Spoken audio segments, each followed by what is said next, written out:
they have a failed season this year, because then they're going to, like, if they have a losing record and everybody's healthy, the contract extension, they're going to have to make the decision whether or not to eat the money, because then the pressure is going to be on him. I'm not saying I'm rooting for that, but that's certainly on the table. I just think when you get back to the Vikings for a second, they did something this week that is very telling. You know, they brought in Carson Wentz. They brought him back. He was their quarterback last year. Remember, they were so banged up, and he was banged up. They basically said, we just need you to sacrifice your body for this team. And he did it. And they brought him back. And I thought that was a very interesting move, because Carson Wentz, we had heard where the Jets were interested in potentially bringing him in along with Geno Smith, and that maybe he could be a backup quarterback for them. But the decision was made for them to bring him back. And then I think back to Adam Schefter this week on our show after 8 a.m. Eastern on Tuesday. You can go back and listen to the podcast. And Adam told us that the Minnesota quarterback opening was not necessarily a given that Kyler was going to be the guy.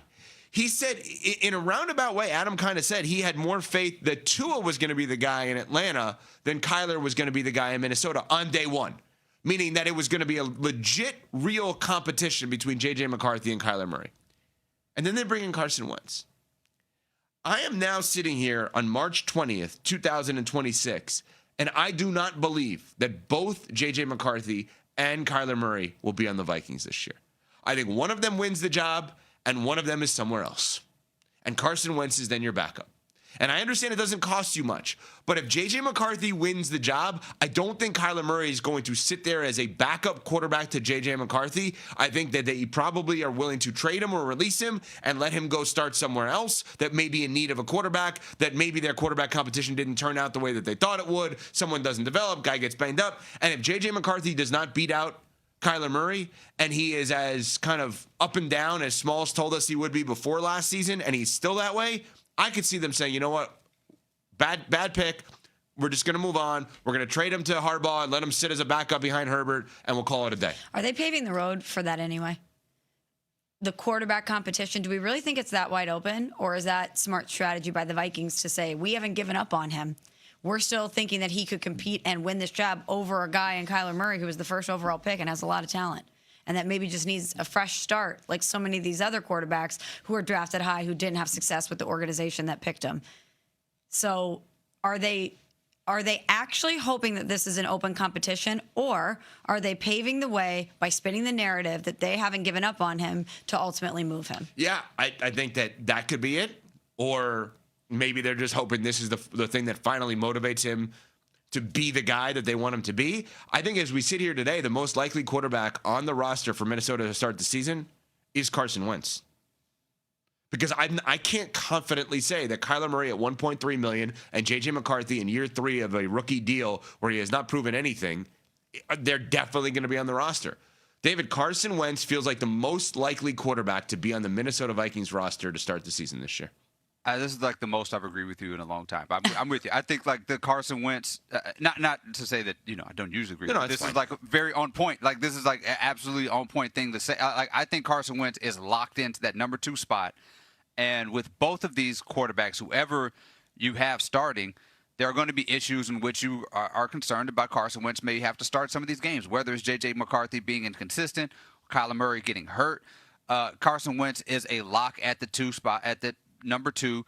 Whoever is below him probably will not be on that roster for much longer on that team. But I do think that this is Kyler Murray's job that he's going to have to lose. Like, I don't think that there's an idea that J.J. McCarthy if J.J. McCarthy outperforms Kyler Murray, I think it'll say more about Kyler Murray than it does J.J. McCarthy. So if J.J. McCarthy outperforms Kyler, gets the job, let's assume Kyler then is not on the team. He's not starting anywhere this year? Kyler Murray? Yeah. Yeah, I would have to say, like, if you can't beat J.J. McCarthy out for a starting position, there's going to be a lot of questions about how good you can be anywhere. At that point, you're better off going somewhere where you're going to learn for a year, I guess, which is wild to say at this point in his career, right? But, like, if you're going to back up J.J. McCarthy, and J.J. McCarthy is okay enough and doesn't get hurt, you're going to have a full season as a former number 1 pick where you're going to back up J.J. McCarthy. Years out, maybe he's going to tell his team, no matter what, I want him on our team. Every pick, 5 years out. We now have more first-rounders to trade, Is there a reason? Am I reading too deep into this? Or is there a reason that this team this year, right now, is proposing this to start for next year in the 27 draft? You know, sometimes it's not necessarily the message, it's the messenger that makes you scratch your head. You're sitting here thinking about the future. I sit here and think about the past with the Cleveland Browns. I'm like, of all teams that wants to propose being able to trade picks up to 5 years in the future, it's you guys. You guys, the architect of the worst trade in NFL history for Deshaun Watson.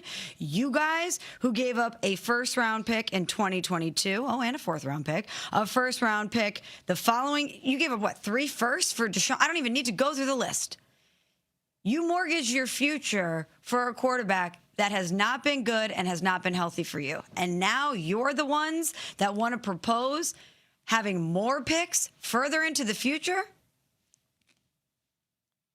I don't know if it should be you guys. I'm not necessarily against the idea, but I don't know if it should be you guys proposing it. Yeah, I agree.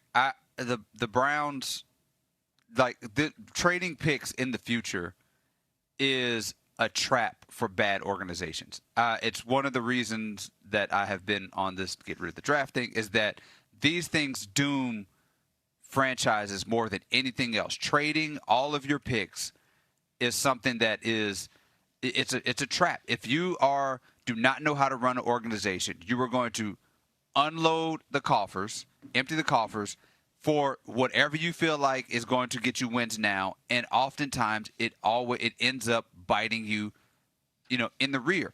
Look at what the Clippers are dealing with right now, right? Look at what some team like Milwaukee has had to do. Look at what these teams are doing when they're trying to have to regain the picks that they got rid of because they thought they were going to win. It is fodder for bad organizations. And the Browns, of all people, proposing this makes absolutely no sense to me, because they're exactly the type of team that's going to have a 3-game 3 wins in a season and then look up and say we don't have any picks this year. That is exactly what will happen to the Browns if this passes. Per Adam Schefter, since 2026 new league year started last week, there have been 18 trades, including the Andy Dalton one. From the day the 2025 new league year started until the NFL draft, there were 15 last year. So 1 week of the league year has already produced 3 more trades than there were over the weeks last year, right? And we saw, obviously, the big one with the Broncos and the Dolphins for Jalen Waddle. I understand what you guys are saying, that if you're a team that's made bad trades, in theory, you should look for rules to prevent you from making more bad trades.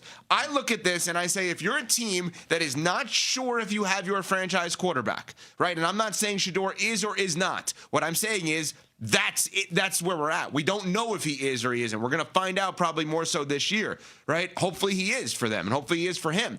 But if you're a team that does not have a franchise quarterback, I think that you're now looking for any way of getting your franchise quarterback. And when I hear a team like the Browns proposing, hey, let's allow for there to be more picks traded in the future, I go to the place of, well, why would they do that now? And now is a year away from this amazing draft that everyone's been talking about, led by Arch Manning at Texas. And for those who are unaware, Jimmy Haslam, who owns the Browns, Jimmy and D. Haslam, and also owns as a governor within the Milwaukee Bucks as well, that he is a huge Tennessee alum and Tennessee booster, volunteers. He's got the relationship with Peyton Manning. He has that relationship with that family. And you wonder if he is, because everyone thinks, oh, he's enamored by Arch Manning.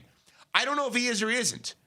I do know that having the ammo to give up as many picks as possible, theoretically, more than ever before to any other team, would help you get that guy.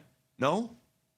Evan, you're explaining the bad decision-making that ruins franchise. Look at the words that you're using about why he wants Arch Manning. Oh, he loves Tennessee. He loves the Manning family. I'm not arguing that. I'm just saying, like, these are the reasons that he has. We're not saying anything about Arch Manning being a surefire franchise quarterback. We don't know that yet. These are all the things that make that all the things you're describing are decisions that lead to doom for franchises. Like, the stakes are too high in the NFL for you to put all of your future picks on a quarterback, because if that goes sour, the thing that you need to do is draft another quarterback as soon as possible. And if you are not able to do that, you are doomed. Like, this is a recipe for disaster. We're going to be talking about the Browns. If this goes through and if they get Arch and Arch does not pan out, and you have Arch Manning and Shedeur Sanders fighting for quarterback spots for the Browns, it is an absolute circus with no path out of it.